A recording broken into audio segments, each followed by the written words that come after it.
So the questions for grade 10 as given in the sample question paper wherein we have the multiple choice question. So I'm going to be taking it topic wise. So let's look at what are the possible questions that have been given here with respect to probability. Now when I say probability, please do not get worried. I'm going to make it as simple as it can be made and you will not have any problems with respect to these kind of questions in probability. The question given is two fair coins are tossed. What is the probability of getting at the most one head? Now students, please remember when we say two fair coins, that means the probability of getting a head is the same as the probability of getting a tail. So that is what we mean by two fair coins. So please understand this aspect of it. Now we have been asked what is the probability of getting at the most one head. Now very important for us to understand, let us list out the sample space, which means that what are all the possible things that can come when I toss two fair coins. So let us say in the first toss I have a tail that comes up, and in the second case I have a tail that comes up. This could be one possibility. Or the first case I have a tail that comes up, and in the second toss I have a head that comes up. So we have looked at the possibility wherein in the first case we have got tails. Are there any more options?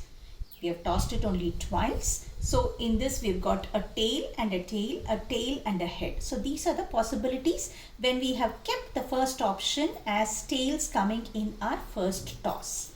Now assume in the first toss we get a head. What is the second possibility? It could either be a head or it could either be a tail in the second toss. So these are all the possible things that can come in when you toss the two fair coins. So this is what we refer to as the sample space.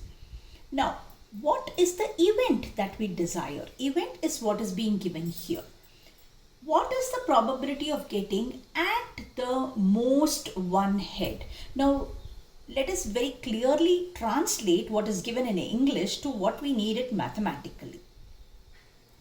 Getting at the most one head means getting no head at all. So what are these which basically come to this? No head at all. And we could get maybe one head. So these are the two possibilities for satisfying getting at the most. The word most means the maximum number of heads that can be there is only one.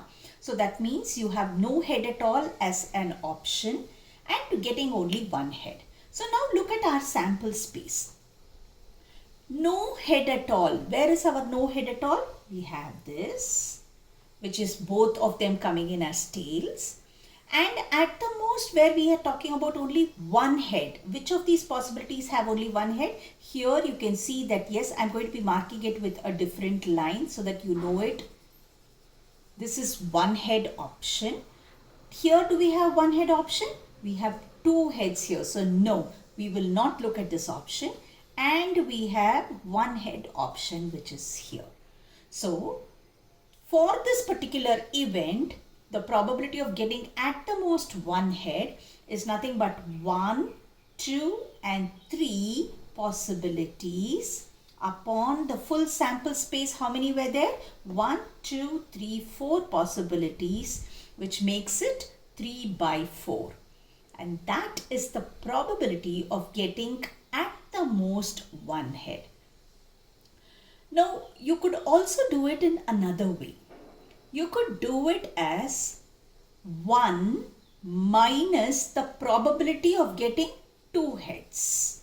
1 minus the probability of getting two heads. So now what is the probability of getting two heads? Again, let's go back to the sample space. Is this two heads? No, this is not two heads. Here we have one possibility here of two heads and none other fit the bill.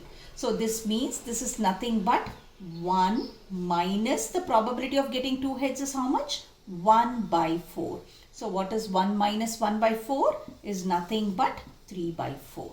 So you can do it wherein you list it out and you can find out what are the possibilities of having no head and one head together and get it as 3 by 4.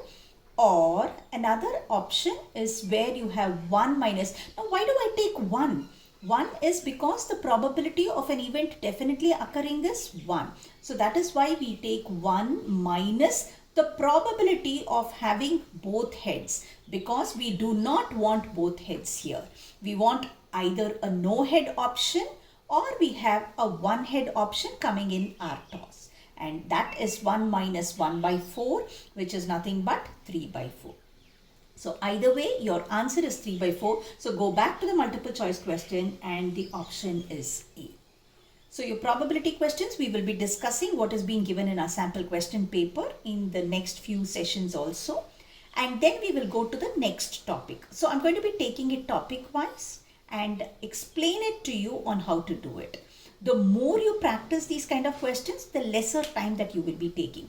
Because in all these kind of questions, you will be given 20 in the first set, 20 in the second set. 20 in the first set, you will be asked to attempt any 16. So if you're thorough with these kind of concepts, you can quickly make sure that you are able to attempt a lot of these in terms of probability questions.